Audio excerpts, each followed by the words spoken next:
As Americans, we have only one institution with the resources and the public mandate to address our nation's most vexing problems: the federal government. It is, however, ill-equipped for the task today, operating with a badly broken personnel system that is rapidly reaching a crisis point. The facts are stark. There is a generation gap in government, with only 6% of full-time federal career employees are under the age of 30. The hiring process is slow and arcane. It takes twice as long to hire a government worker, 106 days, than a private sector employee. In addition, the pay structure is out of sync with the private sector for critical jobs, good work is infrequently recognized, and poor employee performance often goes unaddressed. Advertisement These conditions have festered through multiple presidencies, and one Congress after another has turned a blind eye to the problems. That already bad situation has been exacerbated by President Trump's attacks on certain agencies, turnover in cabinet posts, and the delay in appointments to numerous critical positions.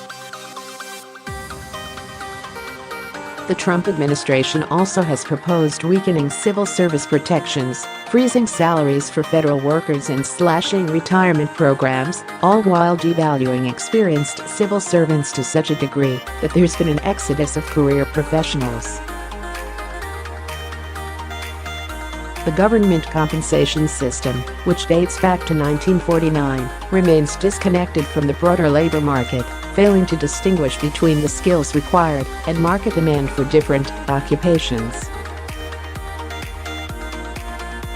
On average, the most skilled, those with a professional degree or doctorate, earn far less than their private sector counterparts.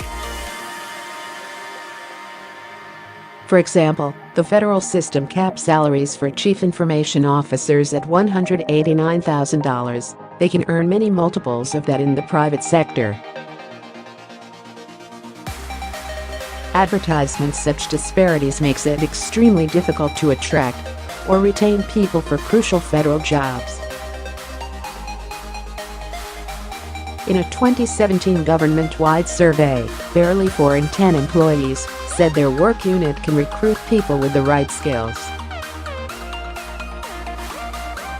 In information technology, those who make sure computer networks function and are protected from hackers, there are 5 times as many people over 60 as those under 30. The existing personnel system is an unacceptable impediment. Share, quote, and link the leadership ranks of civil service, those who figure out how to implement nearly all of the government's policies and programs, are in urgent need of help. There is inadequate training and development for managers, and little accountability for employee performance and outcomes. There is also a profound gap in trust between employees and their supervisors. The 2017 survey of federal employees found that only about 60% believe they can speak up about a violation of law or ethics without fear of retaliation.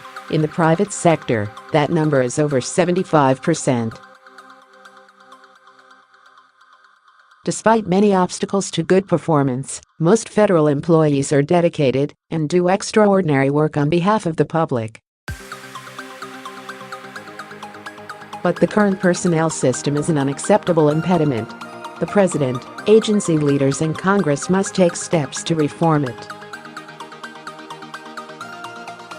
This will require building a bipartisan consensus in support of high-performing government, instead of fostering division or treating the workforce as the adversary.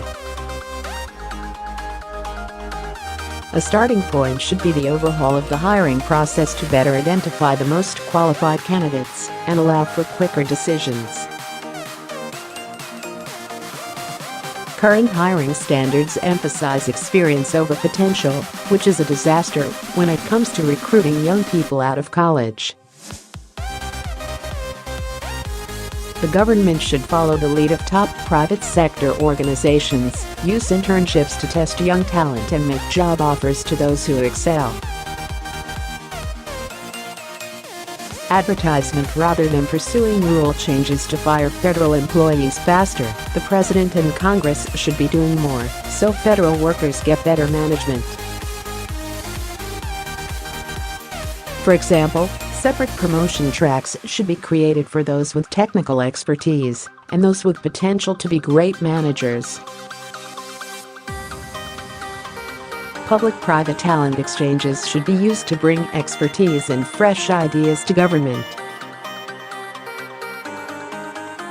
A passport system also should be created to make it easier for skilled individuals who leave federal service to return at a higher-level job they qualify for because of private sector experience. The pay structure also must become more market-sensitive for critical occupations. These mundane good management fixes don't often draw headlines, but they are fundamental to whether we will have a government ready to address our nation's challenges. Whether one favors a bigger or smaller government, it is in everyone's interest that it does whatever it is doing well.